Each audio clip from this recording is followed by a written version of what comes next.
Olá, você que nos acompanha aqui no canal Direito Tributário ao seu alcance. Meu nome é Robson. Eu espero que esteja tudo bem com você e com a sua família, ok? Pessoal, nesse informativo eu vou pedir desculpa a vocês já de início, porque eu estou sem o meu computador, não consegui imprimir o material deste informativo. Tive problemas técnicos que, inclusive, em virtude desses problemas técnicos, não foi possível fazer o informativo da semana passada, mas eu vou fazer. Este é um informativo, será um informativo de número 14 da data de hoje, dia 10/5, pegando da semana passada até agora, tá? E então eu vou ter que às vezes consultar aqui no celular e ele não consegue colocar as notícias em ordem tal como funcionaria se eu tivesse impresso, né? Se tivesse tudo imprimido, tudo, as notícias todas impressas em ordem. Porém, como eu tive problemas técnicos, a minha impressora, meu computador está para arrumar. Eu peço desculpa a vocês por fazer um informativo dessa forma. Normalmente eu vou direto aqui na ordem das notícias. Então pode ser que demore um pouquinho mais este informativo, que é o de número 14, de 10/5. O outro que vai ser o informativo de número 13. Esse não, esse eu consegui imprimir tudo, então tá ok, tá bom? Vamos começar com as notícias. Então, eu vou seguir a ordem aqui, notícias de destaque. Vamos começar aqui pela primeira notícia. Olha que interessante. TRF4, o TRF, TRF da quarta região, né? Ele aceitou o planejamento tributário num caso de cisão. Vamos dar uma lida nessa notícia, porque é uma notícia que tem assim uma relevância, inclusive foi apontada pelos tributaristas como uma notícia de relevante, né, de relevância. Olha só, TRF 4 da quarta região aceita planejamento tributário por transferências de imóveis. Veja, o TRF da quarta região, com sede em Porto Alegre, deu uma decisão favorável a um planejamento tributário comum. Como é que foi esse planejamento tributário?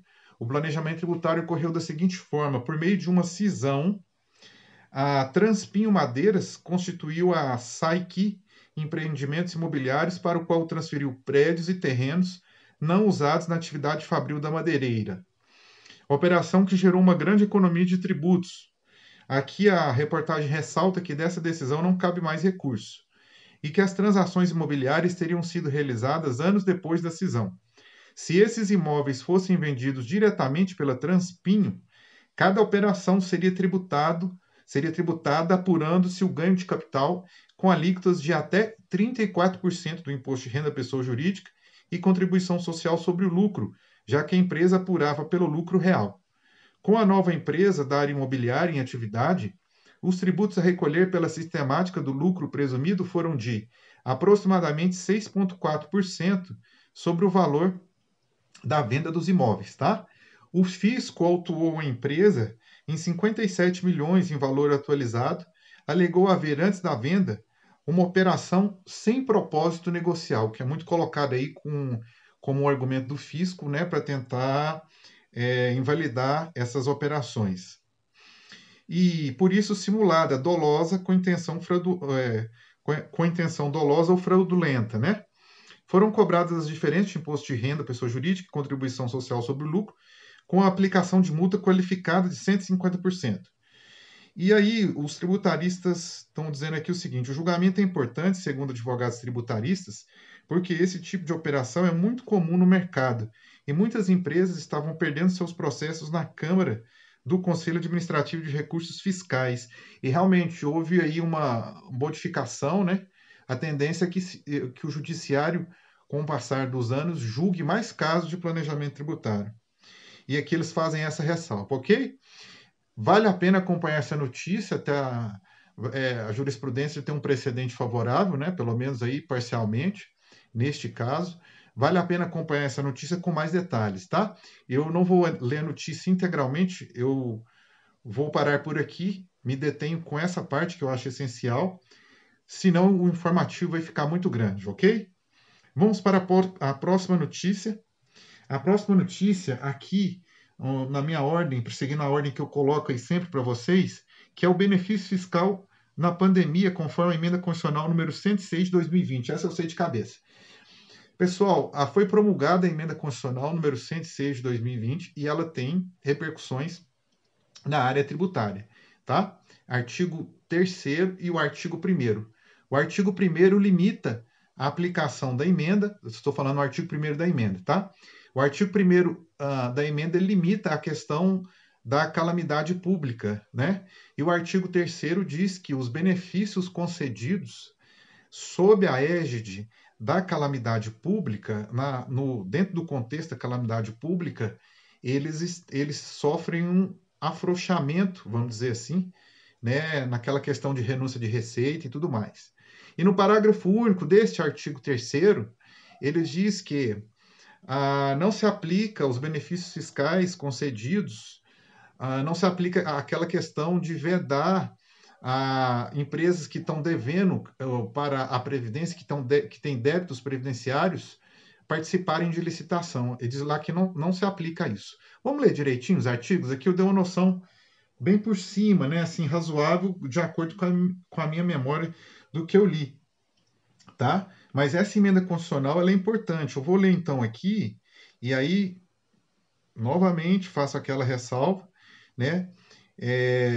Olha só, aqui a notícia está assim, ó, a emenda constitucional que simplifica gastos federais é promulgada pelo Congresso, que seria a PEC do orçamento de guerra. Se lembram dela? A gente já chegou a noticiar aqui nos informativos anteriores sobre ela, tá? A emenda constitucional número 106 de 2020, não é? Porém, pessoal, essa emenda aqui, ela traz questões tributárias. Foi noticiado como se fosse assim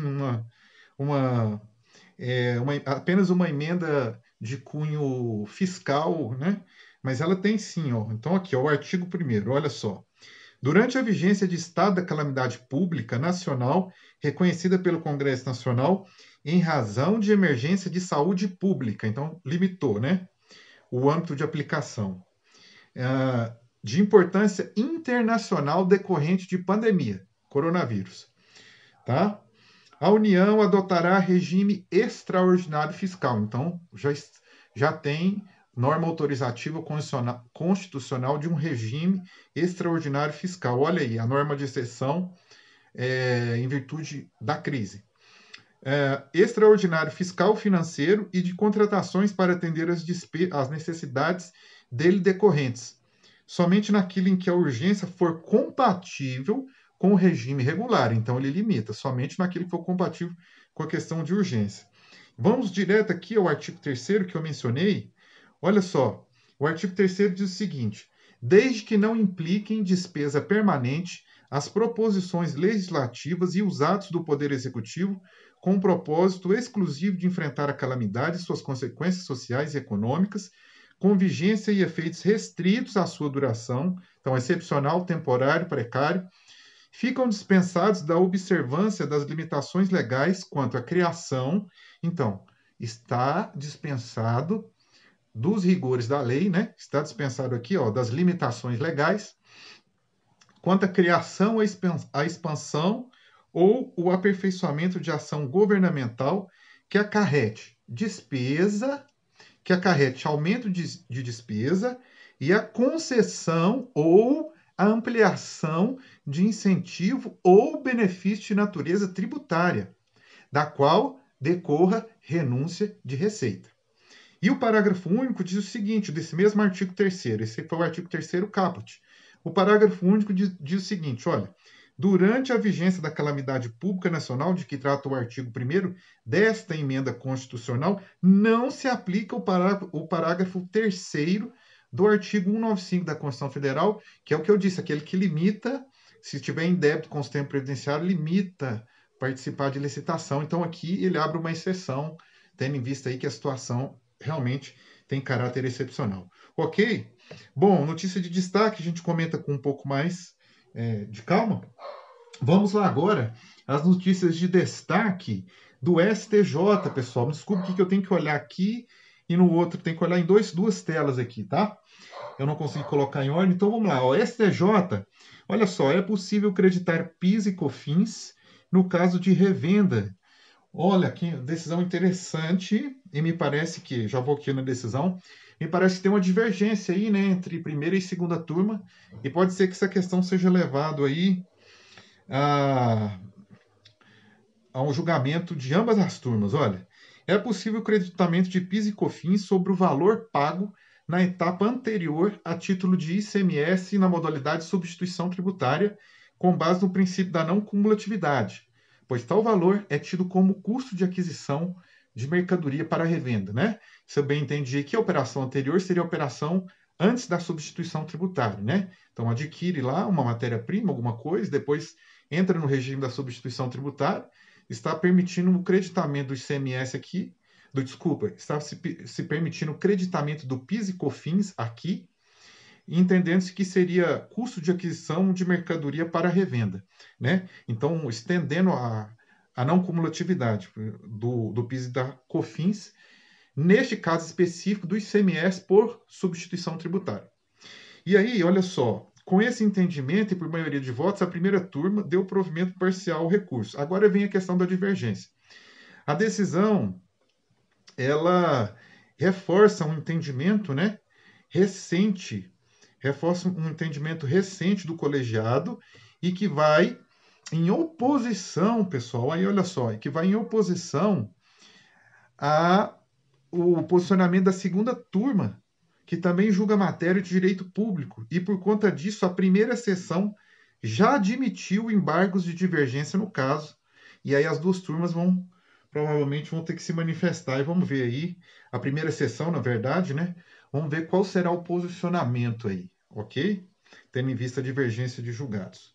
Ainda no STJ, o que mais que o STJ decidiu de relevante nessa semana? Bom, ele decidiu o seguinte: olha, a segunda turma nega defesa prévia, era assim que estava na reportagem, da execução fiscal, mas na verdade é um incidente de desconsideração da personalidade jurídica e também tem divergência. Deixa eu só pegar essa notícia aqui, mas também tem divergência com relação a esta questão nas turmas, né? Olha só, a reportagem diz o seguinte: olha o que diz a reportagem. STJ nega defesa prévia em execução fiscal. Olha, então eu vou ler aqui a reportagem que diz o seguinte: olha, a segunda turma do Superior Tribunal de Justiça negou a aplicação do incidente de desconsideração da personalidade jurídica em um caso de redirecionamento da execução fiscal à empresa do mesmo grupo econômico.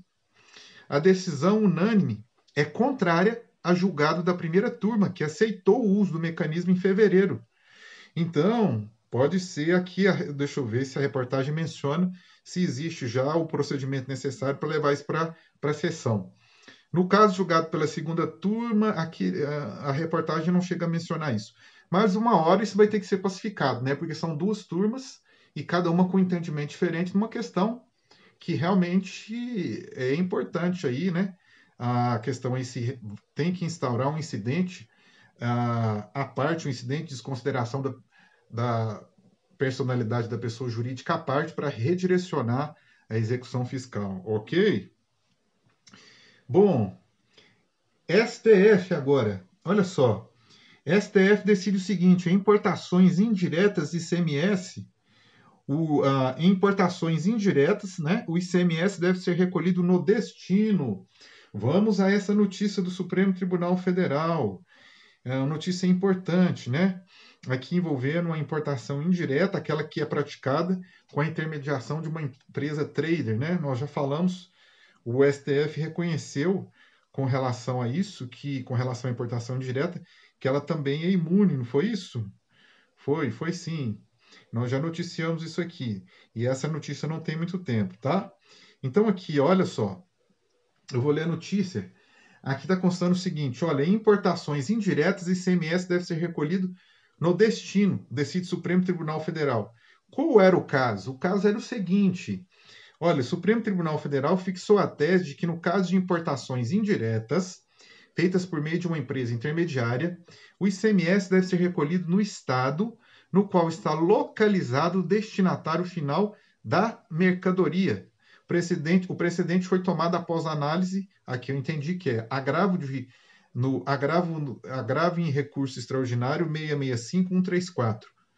É, o processo envolvia uma situação em que a mercadoria foi importada em um estado da federação, mercadoria importada em um estado da federação, industrializada em outra unidade federativa, em outro estado, e reenviada ao primeiro estado para comercialização. E o Supremo entendeu que tem que ser recolhido aí o ICMS no estado de destino e não no de origem. Ok? Não é isso? É isso mesmo, tá? A decisão final foi essa. Bom, também, continuando, Supremo, essa decisão é interessantíssima, hein? Declarada inconstitucionalidade da taxa de fiscalização da exportação e produção de petróleo e gás natural. Veja, e olha só, a gente pensa que a gente, pelo menos quando estuda, né, nos primeiros ali, nas primeiras lições ali do direito tributário, que a taxa é um tributo anão, né? Eu já até ouvi algumas pessoas fazendo essa afirmação. Bom, você já parou para pensar aqui, ó? Olha essa taxa que foi declarada inconstitucional pelo Supremo, ela gerou aí um passivo de 10,2 bilhões. Ué, mas então a taxa não é um tributo tão anão assim. A questão é que, realmente, né, se você para pensar que essas empresas movimentam valores altos, com um fluxo, um movimento muito alto, um volume muito alto, então aí a taxa não é assim tão pequena. Olha, isso é 10,2 bilhões, é isso mesmo, olha. STF derruba a taxa do Rio de Janeiro e destrava 10,2 bilhões. Olha só. Veja que interessante. Olha que interessante aonde que a decisão foi para considerar inconstitucional a taxa, não é isso? A taxa está sujeita, conforme jurisprudência pacífica do STF, aos princípios da proporcionalidade e razoabilidade. Então, ela não pode exceder aquele princípio que veda a proibição do excesso, não é isso? Olha só o que o Supremo entendeu. Então, olha, a taxa de fiscalização da exploração e produção de petróleo e gás no estado do Rio de Janeiro já começa estranho, né? Uma taxa para fiscalizar isso com base no poder de polícia, não sei, eu não cheguei a ver a lei. Mas é estranho, porque nós temos uma agência já para isso, então já fica estranho. O Rio de Janeiro, aqui, a reportagem ressalta, concentra 71% da produção nacional de petróleo. Ó, o plenário entendeu que a taxa violava o princípio da proporcionalidade previsto na Constituição Federal. Foi levado em consideração o fato de que, apesar de a tarifa ter sido criada para financiar o Instituto Estadual do Ambiente, INEA, o valor da arrecadação anual previsto pelo governo superava em mais de 600% o orçamento do próprio órgão responsável pela fiscalização da atividade petrolífera no Rio. Opa, aí nós temos um problema. Se a taxa é 600% acima do orçamento aqui, ela vira um imposto para custear atividades gerais do Estado, né? E ainda por cima, com uma sobra, porque 600% dá para pagar, ainda tem 500% ainda, entre aspas, de lucro o Estado tem, né? Que o Estado não tem finalidade lucrativa, mas tem hora que a gente para pensar, analisando um exemplo desse aqui, se não tem. Outra argumentação para suspender a norma foi de que cabe apenas ao governo federal competência tributária sobre atividades desempenhadas em plataformas de petróleo, já que são bens da União, né? E tem já uma agência para fiscalizar. Além disso, pela falta de embasamento suficiente a demonstrar a necessidade de cobrança, que na prática impunha um ônus excessivo, olha aí a questão da proibição do excesso. Ao contribuinte, a lei também desrespeitou os princípios da finalidade do não confisco. Interessantíssima essa decisão aqui, ó. O STF, pelo menos nela, preocupado aí com os direitos fundamentais. Veja, prorrogação do regime de drawback por Covid-19 também aí, foi prorrogado o regime, né, o regime especial. Eu vou chegar aqui na notícia, só um minutinho. E aí, é interessante, né, em virtude do quê? Da Covid. Então, a Covid vai mudando aí a história do país, a história do direito tributário, a história da questão financeira, vai reescrevendo, vai criando um regime, como eu li aqui no início, extraordinário, fiscal, financeiro. Então, realmente, a Covid vai reescrever a história mesmo aí, o ordenamento jurídico, né? Um impacto realmente muito relevante que vai ser discutido ainda por muito tempo, não é isso? Só um instante que eu vou chegar aqui na notícia, tá? Já estou chegando aqui na notícia. Aqui nesse sistema é ruim. Infelizmente eu não tive como. Tentei, mas não consegui fazer diferente, tá? Deixa eu só um minutinho aqui que eu já vou localizar, tá? Distrito Federal pode cobrar imposto? Não, não é essa a questão do drawback. Eu vou aqui na pesquisa que é melhor, mais rápido, né? Vamos lá, na pesquisa. Olha, aqui, achei. Então, olha só, pessoal, olha aqui o que diz a reportagem. O governo federal publicou nesta segunda-feira, 4/5, a medida provisória 960, que prorroga os prazos de suspensão do pagamento de tributos previstos no regime especial de drawback, que beneficia empresas exportadoras, tá? Os prazos, mas aqui diz empresas exportadoras, mas ele diz também que a medida vale para o imposto de importação, então beneficia também importadoras. Vamos ler aqui na sequência. Ver se eu estou errado, porque eu já li essa reportagem, foi isso que está escrito aqui. Os prazos que tenham sido prorrogados por um ano pela autoridade fiscal e que venceriam em 2020 podem ser prorrogados em caráter excepcional por mais um ano.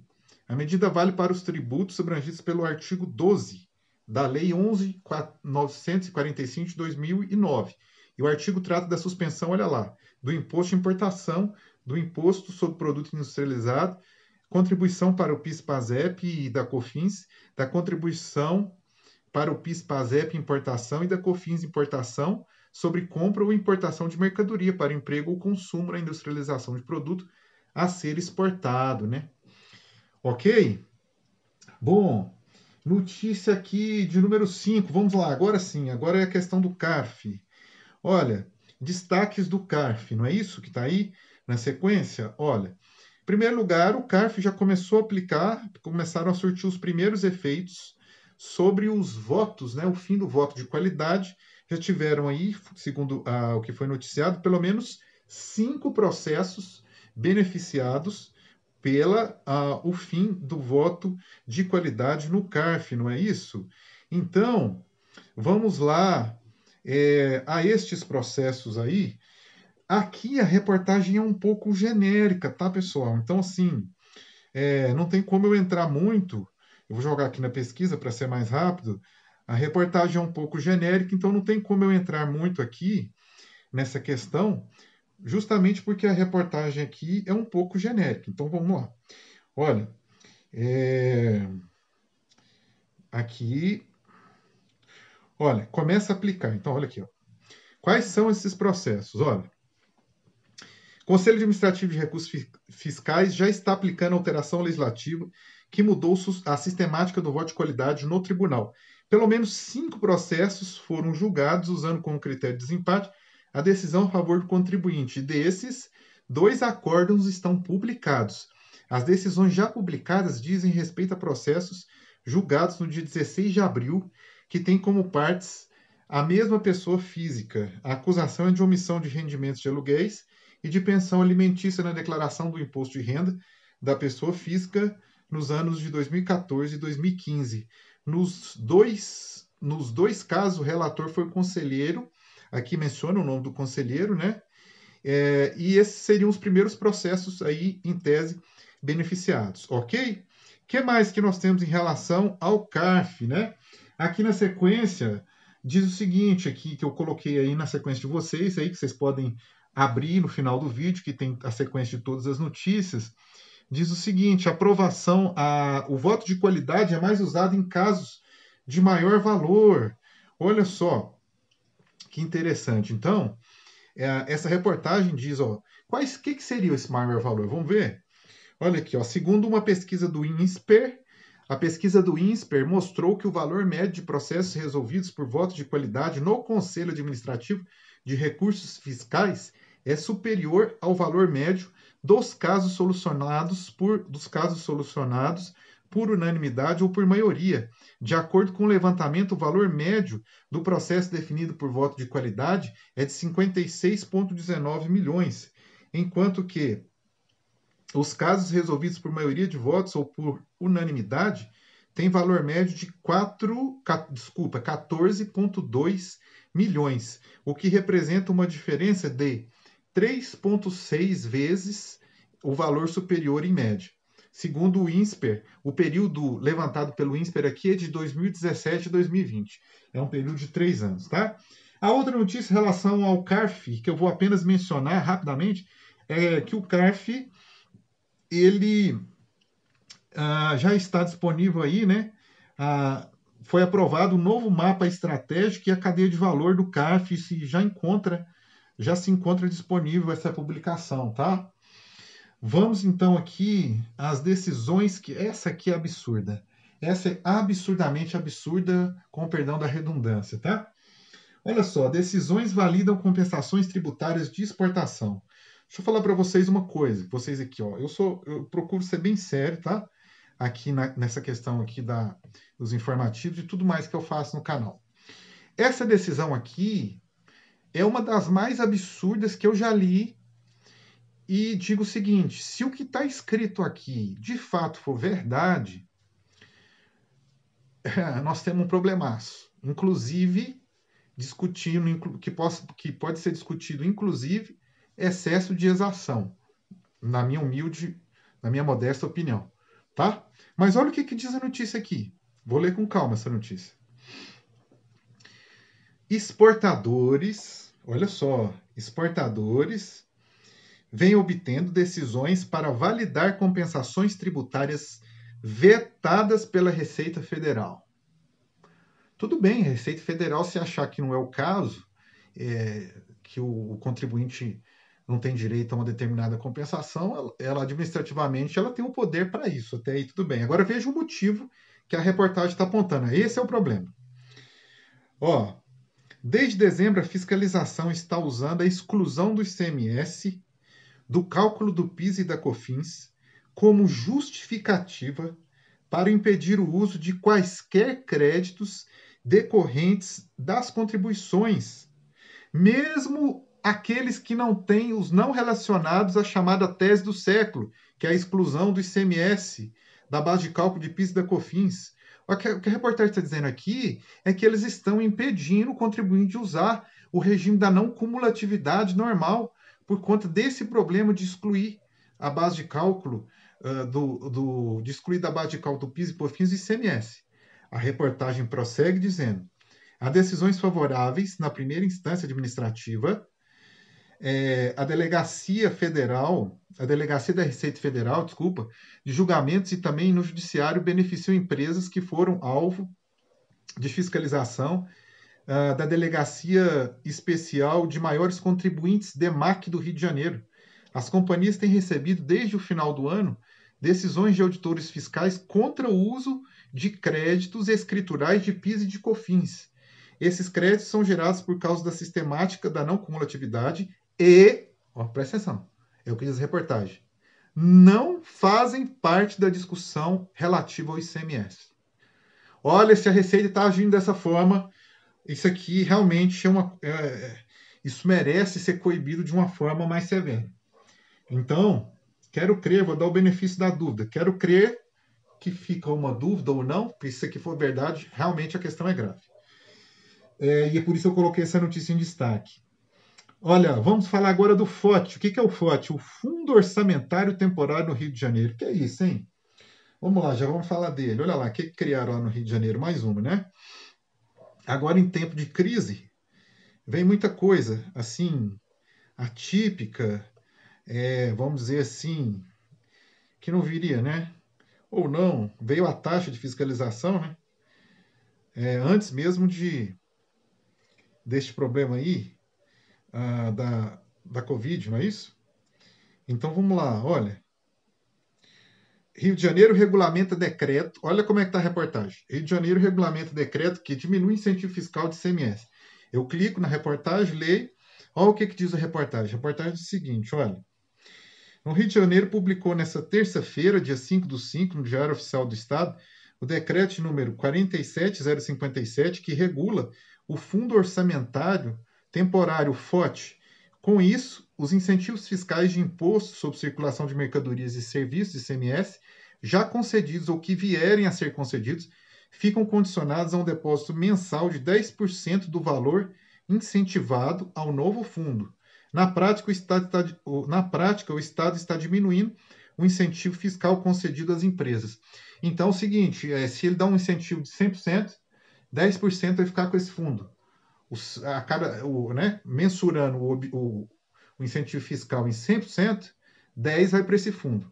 Só temos um problema, isso vai gerar questionamento. Qual que é a natureza jurídica desse 10%? Isso é taxa? Isso é o benefício foi condicionado apenas a 90% do seu valor real e 10% vai para esse fundo? Isso vai dar questionamento, certeza.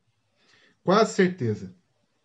Esperamos que não, mas sabendo como funcionam as coisas nesse país, um contencioso tributário aí da ordem de 3 trilhões.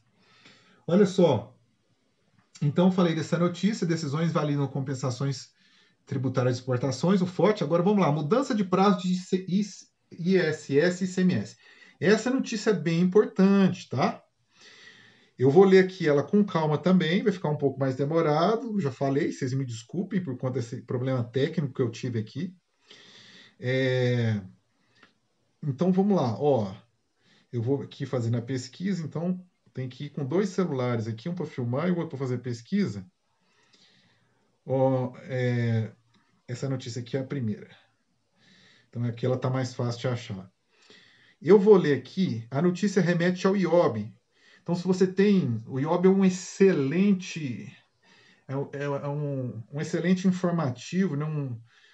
Ele é mais que informativo, né? Ele tem doutrina, tem jurisprudência.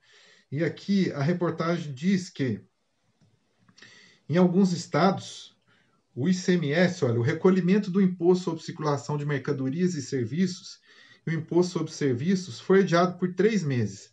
Os prazos de março, abril e maio passaram para 20 de julho, 20 de agosto e 21 de setembro, respectivamente. Já para o microempreendedor individual, os prazos de recolhimento das competências de março, abril e maio foram alongados por 6 meses, tendo como datas limite 20 de outubro, 20 de novembro e 22 de dezembro, respectivamente. Olha só, agora aqui vem o IOB. Para facilitar a informação às empresas, a IOB marca referência nas áreas contábil, fiscal, muito bom, realmente o IOB. Tributário e trabalhista, montou um guia com as principais mudanças. E aí, a pergunta que vem é, Robson, mas você falou ICMS e ISS. Um é estadual, outro é municipal. Em que estados, que municípios? Vamos lá. Dentro do que está aqui na reportagem, eu vou falar. Então, olha aqui, ó. Os estados que fizeram essa prorrogação são Alagoas, que está aqui na reportagem, Amapá, Mato Grosso, Piauí e Santa Catarina, tá? Procedimentos administrativos tributários. Isso com relação às obrigações acessórias, me desculpe. Procedimentos administrativos de prorrogação e suspensão. Espírito Santo e Ceará, para alguns casos específicos. Parcelamento, Rio Grande do Sul. Prazo de recolhimento de prorrogação. Prorrogação e, tá assim, aqui tá assim, ó. Prorrogação e barra ou suspensão. Estados que tiveram prorrogação do prazo de recolhimento para diversas operações. Amapá, Mato Grosso, Pará, Paraíba, Rondônia, Roraima e Santa Catarina. Obrigações acessórias. Aqui está mencionando prorrogação, suspensão. Está mencionando Alagoas, Amapá, Amazonas, Ceará, Espírito Santo e Goiás. Tá? Arquivo de controle auxiliar de documento fiscal. Está mencionando Mato Grosso do Sul, Pernambuco, Piauí, Rio de Janeiro, Rio Grande do Norte e Santa Catarina. Aqui também menciona processos e ou procedimentos administrativos tributários.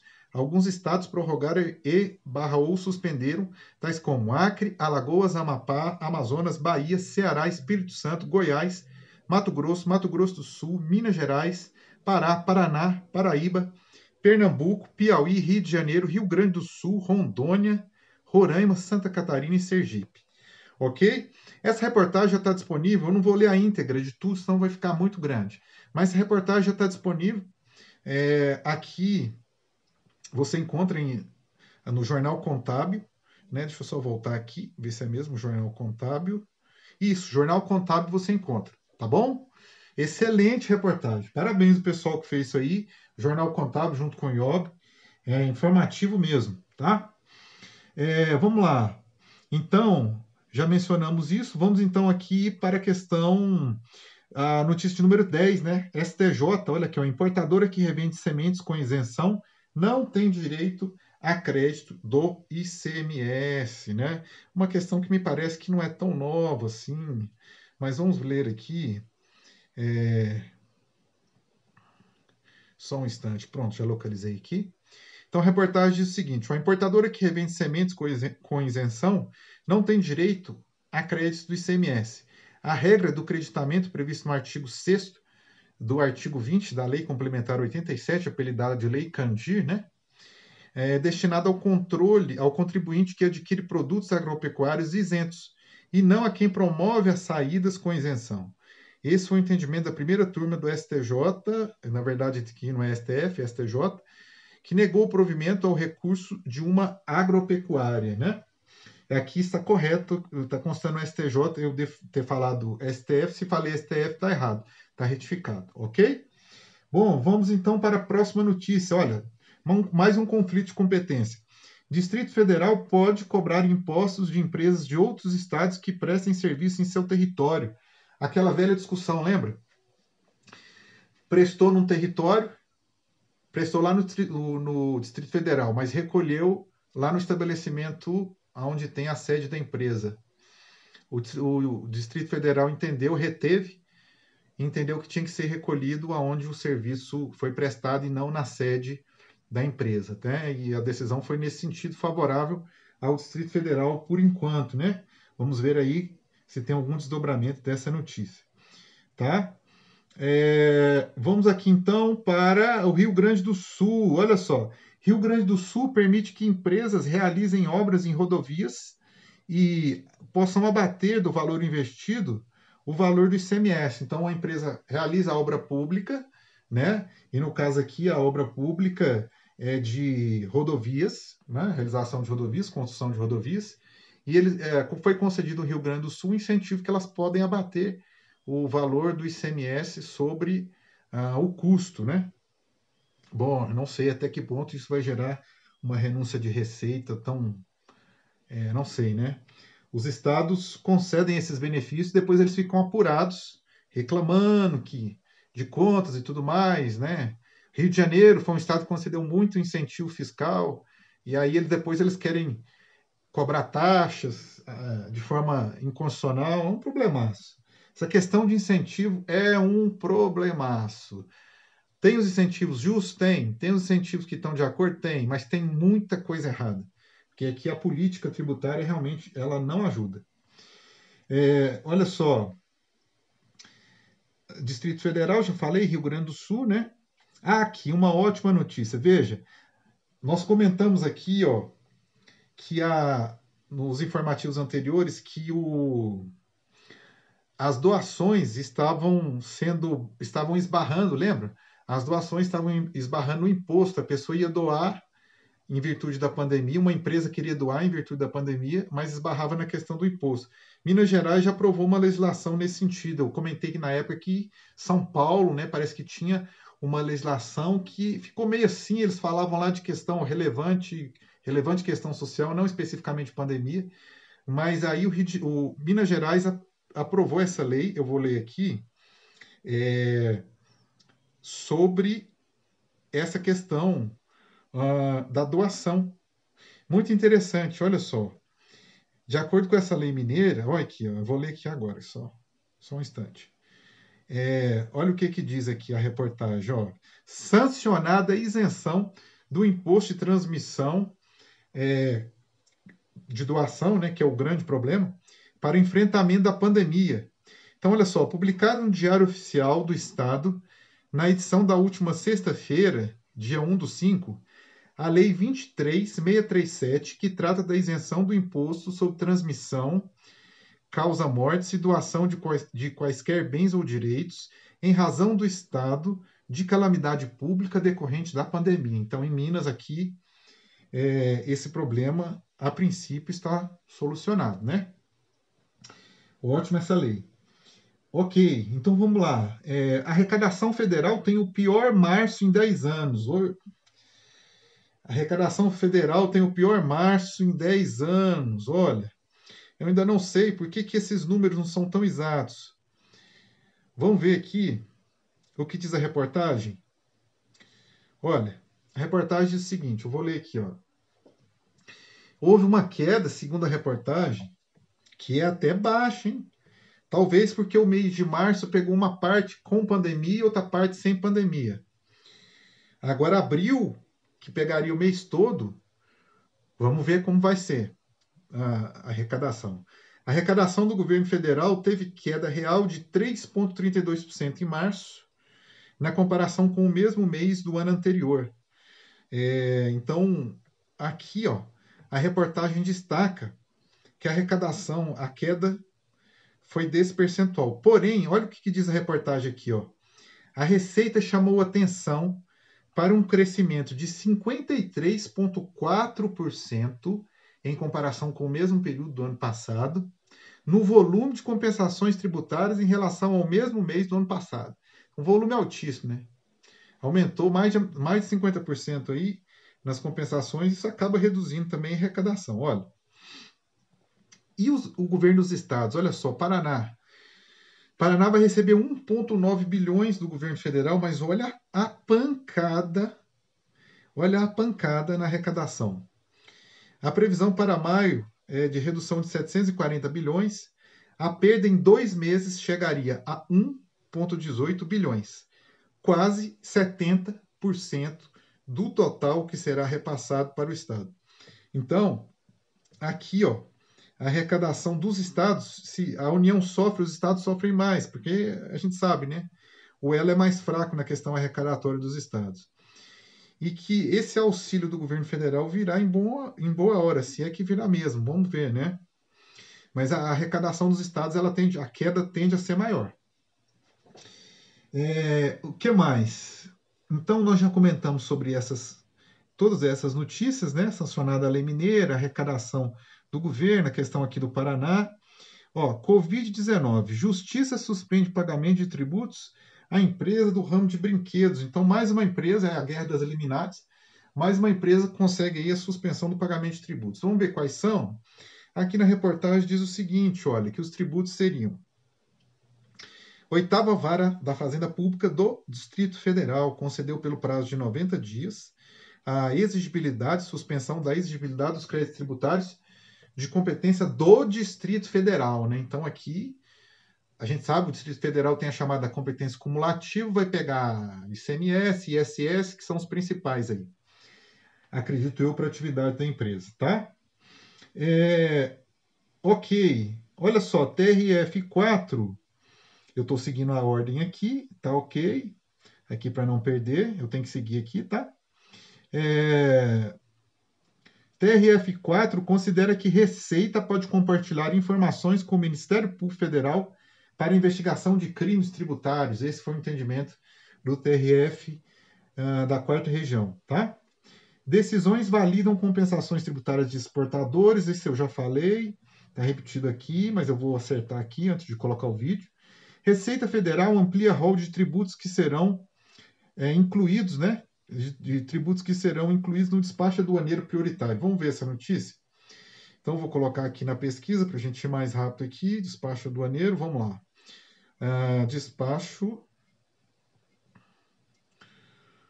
Olha, quais serão? Quais serão? Vamos lá. A reportagem diz o seguinte, olha. Receita Federal ampliou o rol de tributos que terão seu despacho de importação realizado de maneira prioritária para auxiliar no combate à pandemia. Instrução normativa de número 1944. Aqui não diz, tá? Deve ser provavelmente uma instrução maior. Não diz quais são, mas está disponível já essa informação na internet, ok? Justiça não incide imposto de renda em restituição de previdência de advogados, não é isso?